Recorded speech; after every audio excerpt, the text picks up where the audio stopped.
السلام علیکم ورحمۃ اللہ وبرکاتہ۔ پیارے ناظرین، آپ سبھی کا استقبال ہے، آپ سبھی کا خیر مقدم ہے ہمارے اس یوٹیوب چینل پہ۔ پیارے ناظرین، آج سے ہم شروع کرنے والے ہیں درجہ 6 کے فیروزہ حصہ اول، یعنی کہ آج سے آپ کو فیروزہ کلاس 6 کے حصہ اول پڑھایا جائے گا، جس میں سب سے پہلا چیپٹر آپ کے درمیان ہے حمد۔ تو چلیے حمد کو پڑھتے ہیں، حمد کو شروعات کرتے ہیں۔ شروع کرنے سے پہلے آپ سے ایک چھوٹا سا ریکویسٹ ہے، چھوٹا سا ایک درخواست ہے کہ اگر آپ اس چینل پہ نئے آئے ہوں تو چینل کو سبسکرائب کر دیں اور دوسروں تک شیئر کر دیں، تاکہ ہر وہ بچہ جو اسے استفادہ کرنا چاہے وہ بآسانی استفادہ کر سکے۔ تو چلیے دیکھتے ہیں، شروعات کرتے ہیں، پڑھتے ہیں۔ اگر آپ کو تھوڑا بھی پڑھنے نہیں آتا ہے تو آپ میرے ساتھ ساتھ پڑھیے، چونکہ جب آپ میرے ساتھ ساتھ پڑھیے گا تو اس سے کیا ہوگا کہ آپ کو پڑھنے بھی آ جائے گا، اور میں پھر انشاءاللہ آپ کو یہ پورے سوال کا جواب بھی حل کر کے بتاؤں گا، پورے کا سوال کا مطلب بھی آپ تک پیش کروں گا۔ بس آپ سے درخواست ہے کہ آپ پورے ویڈیو میں بنے رہیں، تھوڑا سا بھی اسکپ کر کے نہ دیکھیں، چونکہ اگر آپ اسکپ کرتے ہیں تو بیچ میں ہونے والی ضروری باتوں سے بھی آپ کیا ہو جائیں گے، نا امید ہو جائیں گے، آپ کو وہ باتیں سمجھ میں نہیں آئے گی۔ تو چلیے شروع کرتے ہیں حمد۔ تو دیکھیے، حمد کے بارے میں پہلے ہم آپ کو بتا دیتے ہیں کہ حمد کے اندر کیا ہوتا ہے، حمد کیا ہوتا ہے، حمد کیا چیز ہے۔ تو حمد کے بارے میں بتایا گیا کہ حمد وہ کلام ہوتا ہے جس کے اندر خدا رب العزت کی تعریف کی جاتی ہے، یعنی جس کلام کے اندر، جس بھی شعر کے اندر یا جس بھی نظم کے اندر اللہ رب العزت کی تعریف و توصیف بیان کی جائے، اسی کو ہم کیا کہتے ہیں، حمد کہتے ہیں، ٹھیک ہے نا۔ تو چلیے دیکھتے ہیں، تو یہ تو حمد کے بارے میں آپ نے سمجھ لیا۔ تو نیچے جو شعری انداز میں جو لکھا ہوا ہے، چلیے آج اس کو ہم پڑھتے ہیں، حمد کو دیکھتے ہیں۔ چلیے شروع کرتے ہیں۔ اے ساری دنیا کے مالک، راجا اور پرجا کے مالک، یعنی یہ کہا اے ساری دنیا کے مالک، راجا اور پرجا کے مالک، یعنی اللہ رب العزت کے بارے میں بتایا گیا کہ ساری دنیا کے مالک ہے، راجا اور پرجا کے مالک ہے، یعنی جو راجا ہے اس کے بھی مالک اللہ ہے، اور جو پرجا ہے اس کے بھی مالک کون ہے، اللہ ہے۔ یعنی یہ کہہ لیجئے جو آقا ہے، یعنی جو بادشاہ ہے، اس کا بھی مالک کیا ہے، اللہ ہی ہے، اور جو غلام ہے اس کا بھی مالک کون ہے، اللہ ہی ہے۔ یعنی اس دنیا کے اندر جتنی بھی چیزیں ہیں، جتنے بھی لوگ ہیں، خواہ انسان ہو، درند ہو، چرند ہو، پرند ہو، ارے جتنی چیزیں کہہ لیجیے، یعنی سب کہہ لیجئے، سب کا مالک کون ہے، اللہ ہے۔ اسی کو کہا یہاں پہ اے ساری دنیا کے مالک، راجا اور پرجا کے مالک، سب سے انوکھے، سب سے نرالے، آنکھ سے اوجھل دل کے اجالے، یعنی یہ کہا کہ سب سے انوکھے، سب سے نرالے، اللہ رب العزت سب سے انوکھے بھی ہے، سب سے نرالے بھی ہے، آنکھ سے اوجھل دل کے اجالے، ناؤ جگت کی کھینے والے، دکھ میں سہارا دینے والے۔ ناؤ جگت کی کھینے والے سے مراد یہ ہے، مطلب یہ ہے کہ اس دنیا کے اندر جب ہم مصیبت میں ہوتے ہیں یا کہ ہمارے بیڑا کو پار لگانے والے کون ہیں، اللہ رب العزت ہی ہے۔ اسی کو کہا ناؤ جگت کے کھینے والے، دکھ میں سہارا دینے والے۔ جب ہم دکھ میں پڑ جاتے ہیں تو پھر سہارا دینے والے ذات کون ہے، اللہ رب العزت کی ذات ہے۔ اس کے بعد کہتے ہیں جوت ہے تیری جل اور تھل میں، باس ہے تیری پھول اور پھل میں، جوت ہے تیری جل اور تھل میں، باس ہے تیری پھول اور پھل میں، یعنی پھولوں کے اندر، پھل کے اندر جو آپ میٹھاپن دیکھتے ہیں یا کہ پھولوں کے اندر جو مہک دیکھتے ہیں، وہ کس کا دین ہے، اللہ رب العزت ہی کا دین ہے۔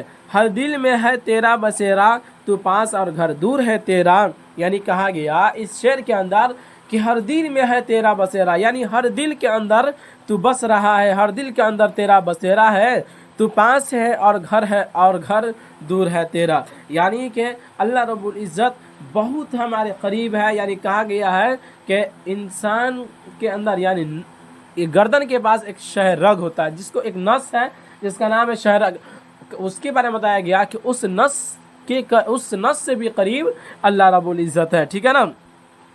اسی کو شاعر نے بڑی ہی اچھے انداز میں کہا کہ ہر دل میں ہے تیرا بسیرا، تو پاس اور گھر دور ہے تیرا، تو ہے اکیلوں کا رکھوالا، تو ہے اندھیرے گھر کا اجالا، یعنی جو بھی اکیلا ہے اس کا بھی تو رکھوالا ہے، اندھیرے گھر کا تو ہی اجالا ہے۔ یعنی کہ اگر یہ دنیا اندھیری ہے تو ہمیں اس دنیا کے اندر راہ دکھانے والی ذات اگر کوئی ہے تو وہ کون سی ہے، وہ ذات تیری ہی ذات ہے۔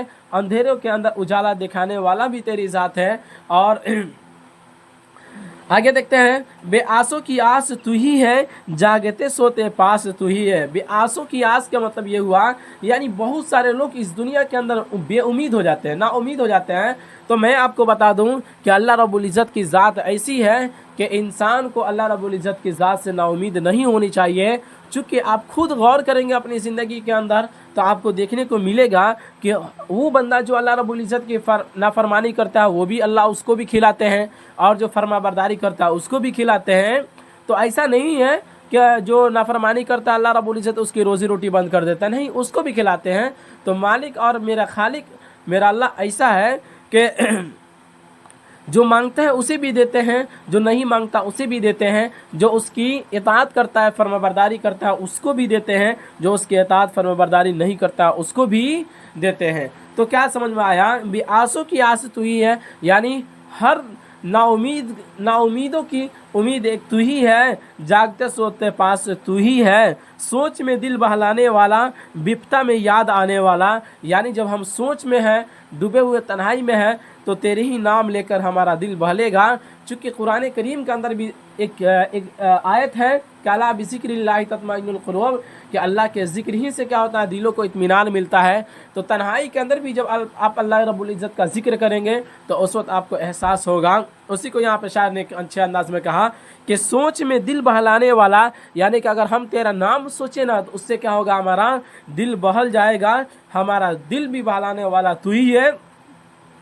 विपता में याद आने वाला तू ही है। विपता का मतलब होता है मुसीबत, विपता के माना क्या होता है, मुसीबत। तो विपता में याद आने वाला, हिलते हैं पत्ते तेरे हिलाए, खिलती है कलियाँ तेरे खिलाए। यानी कहा गया इस मिसरे के अंदर कि पत्ते हिलते हैं तेरे हिलाए, यानी दरख्त के अंदर जो हम पत्ते देखते हैं जो हरकत करते रहते हैं वो सब के सब किसके हुक्म से हरकत करते रहते हैं, अल्लाह रब्बुल इज़्ज़त ही के हुक्म से हरकत करते रहते हैं। उसके बाद कहते हैं खिलती है कलियाँ तेरे खिलाए, यानी आप फूलों के बागीचे के अंदर देखते हैं जो फूल खिला उड़ते हैं, फूलों के अंदर से जो महक आती है तो वो सब किसके खिलाने से खिलते हैं, अल्लाह रब्बुल इज़्ज़त के खिलाने से ही वो सारे के सारे कलियाँ खिलती है।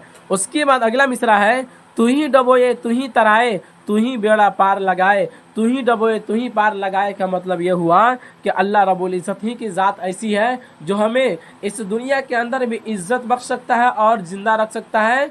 डुबोने का मतलब ये हुआ कि इस दुनिया के अंदर हमें मार दे या कि हमें जलील कर दे, और तराए का मतलब ये हुआ कि हमें इस तराए से मुराद यह है कि हमें इस दुनिया के अंदर अल्लाह रब्बुल इज़्ज़त ही की ज़ात एक ऐसी है जो हमें बुलंदियों तक भी पहुंचा सकता है और हमारी ज़िंदगी को भी संवार सकता है और हमारी आखिरत को भी संवार सकता है। ये अल्लाह रब्बुल इज़्ज़त ही की ज़ात है। उसी को यहाँ पे शायर ने शेरी अंदाज में कहा कि तू ही डबोए तू ही तराए, तू ही बेड़ा पार लगाए। यानी बेड़ा पार लगाने वाला अगर किसी की ज़ात है तो वो किसकी ज़ात है, अल्लाह रब्बुल इज़्ज़त की ज़ात है। तो ये रहा हम्द जो आपके दरमियान पेश किया गया। इस हम्द के राइटर है, इस हम्द के लिखने वाले कौन है, अल्ताफ़ हुसैन हाली। चलिए अब यहाँ से इसका सवाल और जवाब देख लेते हैं। बस आपको क्या करना है, माना देख लीजिए, परजा अवाम रियाया जगत दुनिया जौत रोशनी बास मग आस उम्मीद बिपता मुसीबत, ठीक है ना। उसके बाद देखते हैं, सोचिए और बताइए। यानी इसका जवाब आपको देना है सारी दुनिया का मालिक कौन है। तो जाहिर सी बात है हम नहीं पढ़े रहेंगे ना तो ये ऐसा सवाल है जिसका जवाब हम ऑटोमेटिक दे सकते हैं, इसलिए कि बहुत सारी चीज़ें ऐसी होती है जो बधी होती है। बधी का मतलब होता है जिसको हमको समझने के लिए किसी गैर को समझाने की ज़रूरत नहीं है, किसी गैर से समझने की ज़रूरत नहीं है। तो सारी दुनिया का मालिक कौन है, तो सारी दुनिया का मालिक कौन है, अल्लाह रब्बुल इज़्ज़त ही है। चलिए दूसरा सवाल है, तू ही डबोए तू ही तराए का मतलब क्या है। तो हमने जो हम्द पढ़ाया उसके अंदर भी आपको बता दिया, जिक्र कर दिया कि तू ही डबोए तू ही तराए का मतलब होता है कि अल्लाह रब्बुल इज़्ज़त क्या करे, इस दुनिया के अंदर ज़िंदा रख सकता है और इस दुनिया के अंदर हमें मार सकता है। या कि इसका यूँ भी मतलब ले सकते हैं कि अल्लाह रब्बुल इज़्ज़त की ज़ात ऐसी है जो दुनिया के अंदर हमें इज़्ज़त दे सकती है और दुनिया के अंदर ज़िल्लत दे सकती है, ठीक है ना। 3 नंबर सवाल है, इस नज़म में शायर ने अल्लाह ताला की किन किन खूबियों का जिक्र किया है। तो यहाँ पर ये कहना कि इस नज़म में शायर ने अल्लाह ताला की बहुत सारी खूबियों को जिक्र किया है। क्या कहिएगा इसमें, इस नज़म में शायर ने अल्लाह ताला की बहुत सारी खूबियों को जिक्र किया है। समझ में आ गई बातें। चलिए आगे बढ़ते हैं, देखते हैं। खाली जगहों को दिए हुए अल्फाज से भरिए। यानी यहाँ पर बसेरा सवेरा दिया गया है, इस बीच में जो खाली जो बीच में क्या भरना है, इसमें से जो सही होगा उसको आपको भर देना है। यानी खाली स्थान की पूर्ति कैसे करेंगे, जो इसमें सही होगा उससे इसको क्या कर देंगे, भर देंगे। चलिए देखते हैं, 1 नंबर में है कि हर दिल में अल्लाह का है, तो क्या बनाएगा, बसेरा। हमने टिक भी लगा दिया है ताकि आपको किसी भी तरह से परेशानी ना हो। दूसरे नंबर पे है कि अल्लाह ही हर अंधेरे घर का है, क्या भाई, निराला है कि उजाला, क्या भराएगा, उजाला भराएगा, ठीक है ना, चूँकि अल्लाह ही हर अंधेरे घर का उजाला है। 3 नंबर में है अल्लाह ही की खुशबू फूल और फल में है, ठीक है ना, जल नहीं बनाएगा बल्कि यहाँ पे फल बनाएगा, ठीक। उसके बाद चलिए देख लेते हैं, फिर यहाँ पे कहता है इन अल्फाज को जुमलों में इस्तेमाल कीजिए। तो चलिए हम आपके लिए ये भी बना दिया है ताकि आपको थोड़ा सा भी परेशानी ना हो। जुमलों में इस्तेमाल किया था, सबसे पहला लफ्ज़ मालिक, तो मालिक से हमने जुमला बनाया, अल्लाह सारी दुनिया का मालिक है। उसके बाद आँख है, आँख अल्लाह की बहुत बड़ी यहाँ पर हमने यहाँ से छूट गया, बहुत बड़ी नेमत है, क्या लिखेंगे यहाँ पर, बहुत बड़ी नेमत है। उसके तीसरे नंबर पे है सहारा, मेरा सहारा अल्लाह है। चौथा नंबर पे क्या है, दुख है, मेरे दुख को अल्लाह ही दूर कर सकता है। चौथे नंबर पे है घर, पाँचवें नंबर पे घर, मेरा घर कुछ ही दिनों पहले नया बना है, ठीक है ना। उसके बाद कलिया, कलिया खिल गई है, यानी क्या कहना, कलिया खिल गई है। चलिए अब उसके बाद देखते हैं, इन अल्फाज की किताब में देख लेते हैं, इन अल्फाज की ज़िद लिखिए। तो हमने यहाँ पे आपके दरमियान ज़िद भी लिख दिया है ताकि आपको किसी भी तरह की परेशानी ना हो। कोई भी परेशानी अगर हो रही है तो फिर आप कमेंट बॉक्स में आप हमसे राय ले सकते हैं, सलाह ले सकते हैं, इंशाल्लाह आपकी ज़रूर रहनुमाई की जाएगी, आपकी बात को सुना जाएगा। इन अल्फाज की ज़िद लिखिए। तो यहाँ पर देखिए, फूल, फूल का ज़िद क्या होगा, कांटा। अंधेरा का ज़िद क्या होगा, उजाला। दुख का ज़िद क्या होगा, सुख। मालिक का ज़िद क्या होगा, गुलाम। जागना का ज़िद क्या होगा, जागना का ज़िद क्या होगा, सोना। और डुबोना का ज़िद क्या होगा, तैरना। यानी ये जितने भी जिक्र किया गया ये ज़िद है। ज़िद का मतलब होता है विलोम शब्द, ठीक है ना। ये अल्फाज हुआ और इस अल्फाज का ज़िद क्या हुआ, ये रहा, ठीक है ना। अब देखते हैं फिर किताब में क्या कहते हैं, मिसरों को मुकम्मल कीजिए। यानी यहाँ पर मिसरा अधूरा है, आपको क्या करना है, यहाँ पे मुकम्मल करना है। तो नाव जगत की क्या भरेगा, यहाँ पर खेने वाले, ठीक है ना। सब चीज़ को हमने भर कर बता दिया है ताकि आपको थोड़ा सा भी कोई भी परेशानी न हो। दूसरे नंबर पे है जागते सोते पास तू ही है, तू पास और घर दूर है तेरा, तू ही क्या कहते हैं, तू ही बेड़ा पार लगाए। यहाँ पर क्या भराएगा, बेड़ा, ठीक है ना। चलिए अब देखते हैं यहाँ पर जवाब लिखिए। अब इसको क्या करना है, इस सवाल है और इसका जवाब लिखना है, इसको भी हमने लिख दिया है। चलिए सवाल जवाब को देख लेते हैं। जवाब लिखिए। सवाल है मुसीबत में कौन याद आता है, उसका जवाब हो जाएगा मुसीबत में अल्लाह याद आता है। दूसरा नंबर सवाल है कि जागते सोते हमारे पास कौन होता है, तो उसका जवाब में ये है कि जागते सोते हमारे पास अल्लाह होता है। अब देखिए किताब में देखते हैं, तीसरा नंबर दिया गया इस शेर का मतलब बताइए। तो इस शेर का मतलब आपको खुद बयान कर देना है। इस शेर का मतलब बहुत वाज़ेह है, इस वजह से हमने नहीं लिखा। चूँकि हिलते हैं पत्ते तेरे हिलाए, खिलती ही कलियाँ तेरे खिलाए। यानी कह देना है कि अल्लाह रब्बुल इज़्ज़त ही के हुक्म से पत्ते भी हिलते हैं और कलियाँ भी खिलती है। हो गया इस शेर का मतलब। 2 लफ्ज़ों में भी हम इस शेर का मतलब बयान कर सकते हैं, ठीक है ना। तो चलिए बहुत बहुत शुक्रिया आपको हमसे जुड़ने के लिए। फिर इससे आगे हम नेक्स्ट वीडियो में लेकर आएंगे, नेक्स्ट असबाक पढ़ेंगे। इसी पर हम अपना इख्तिताम करते हैं। खुदा हाफिज़।